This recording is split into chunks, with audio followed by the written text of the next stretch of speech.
Good afternoon. As you can see, I'm an old prison director. I've been a prison director for 36 years now. And in this lapse of time, I have tried many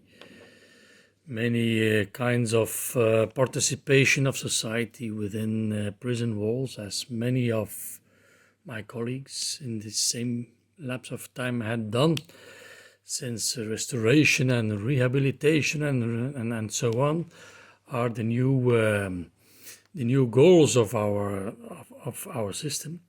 But I have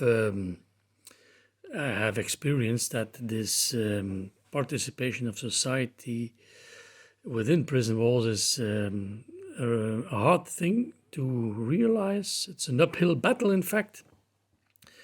Prisons are institutes of considerable dimension, and the size of these prisons takes much energy away from the personal approach. The energy is in fact needed for the management and the control of the whole, and they require much uniformity.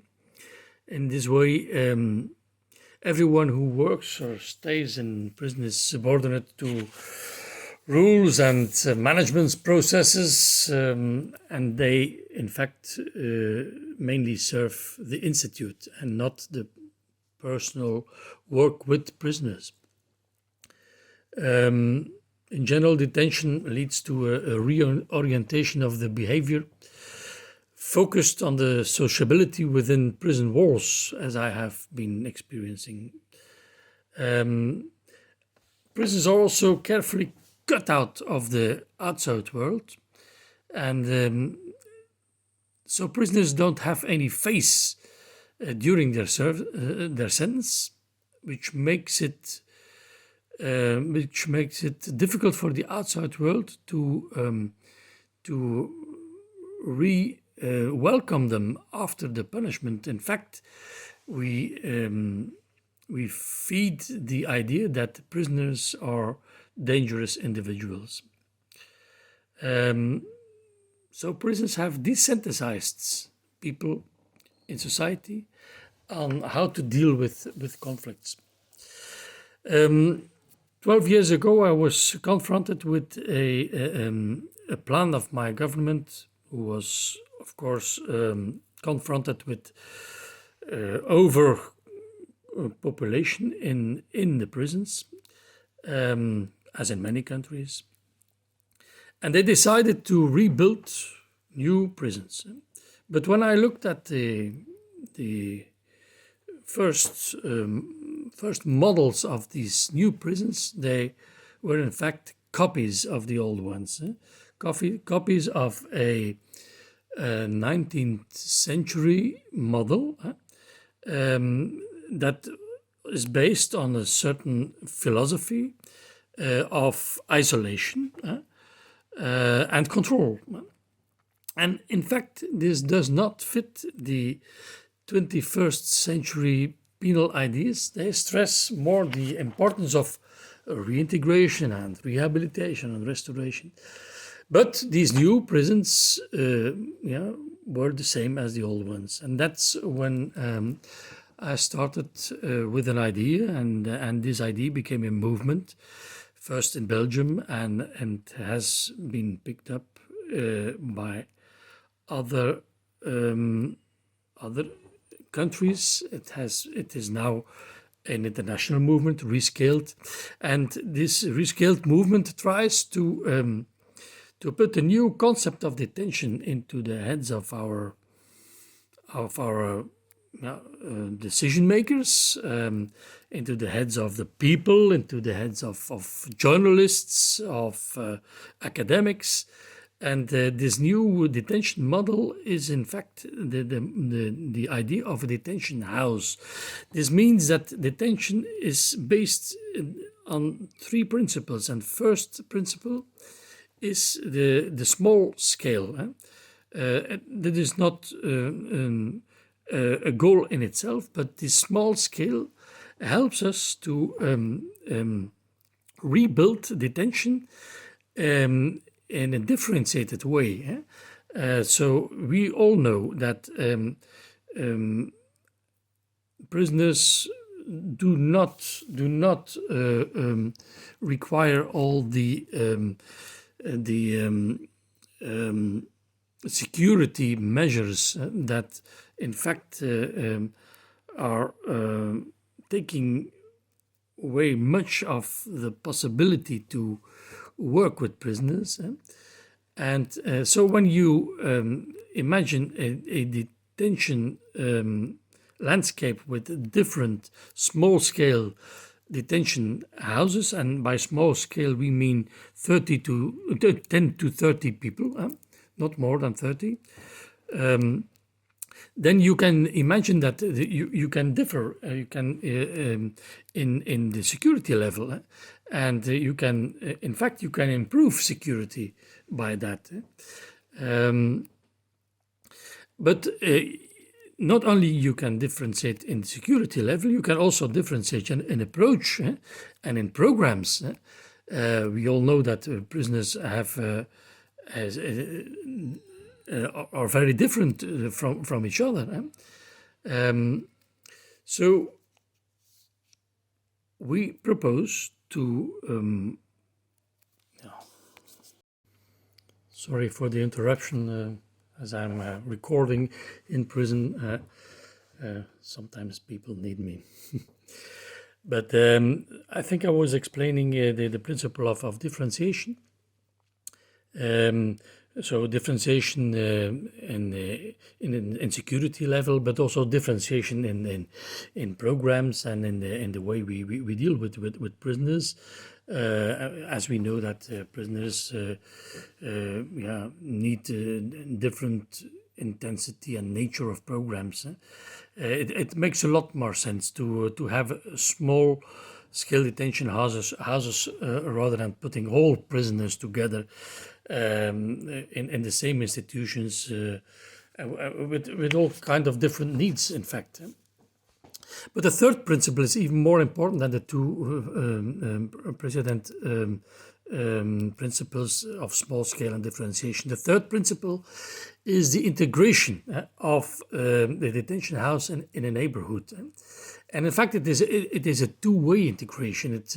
It means that this detention house can mean something to the indirect environment, and so gives a face to the prisoner.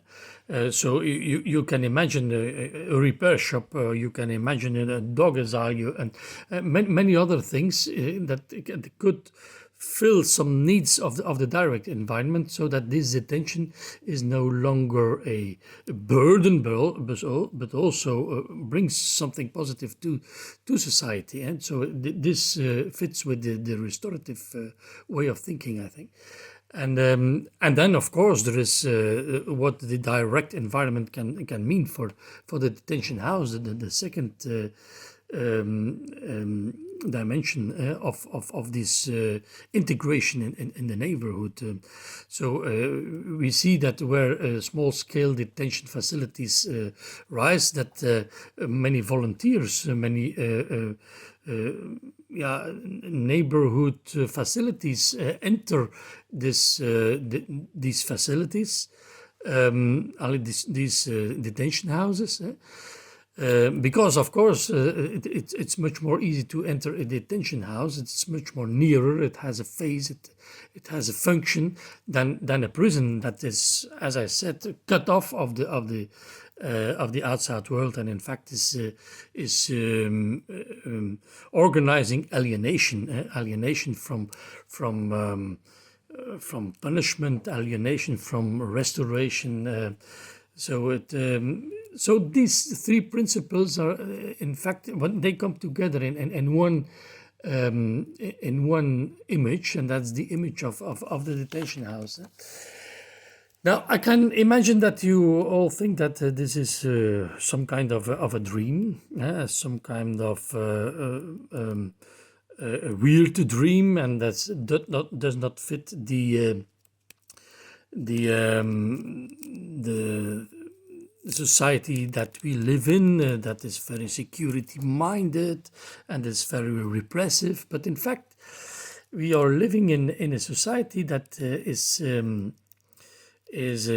going through a thorough transition.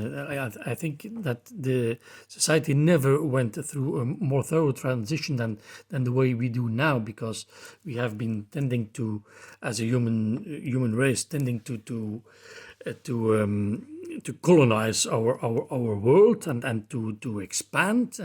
And now, for the first time in our history, we are confronted with the barriers, with the frontiers of our expansion. So we have to rethink the whole system, and this will. We can feel that this society is anxious is of course tired of the old thing, but in the same way is trying to keep as long as possible the old thing going, but transitions will be very necessary if we would like to survive on this earth. So that are perhaps big words, but it is in this transition and this transition phases that also the execution of punishment can get another feature, another image. We have seen that in the change from agricultural society to industrial society, prison has been born, and so now in rebuilding society away from alienation, also in a punishment way of thinking, we will be trying to get nearer to the people, and the punishment also has to get nearer to the people, and so that it can become that it takes more sense. That's why in Belgium this new concept has been picked up by government. First, transition houses and detention houses. So transition houses means, in fact, small-scale detention facilities for people who are at the end of their punishment. Detention houses, this term is used to create facilities for small or for sentences at the beginning of a criminal career, let's say. So these detention houses and transition houses are being realized now in Belgium, and this idea is expanding to the Netherlands, to France, to Norway, Portugal, Spain, the Czech Republic. So everywhere in these countries there are organizations that pick up this idea to change the image of detention from large-scale prison that is cut off from the outside world, if uniformizing the life and the work within the walls, to differentiated, small-scaled detention houses that are very more integrated into the environment, and so try and help to build the world that we will have to become, because if we don't do so, if we don't put an end to alienation, to expanding, to making everything bigger and bigger, and letting people starve and die within systems, we will have to take care of people and come near to people, and so punishment also takes this new feature. So I hope I've been inspiring you by this little talk, and I wish you a good afternoon and very many other inspiring talks of other people. I'm sure they will. Thank you.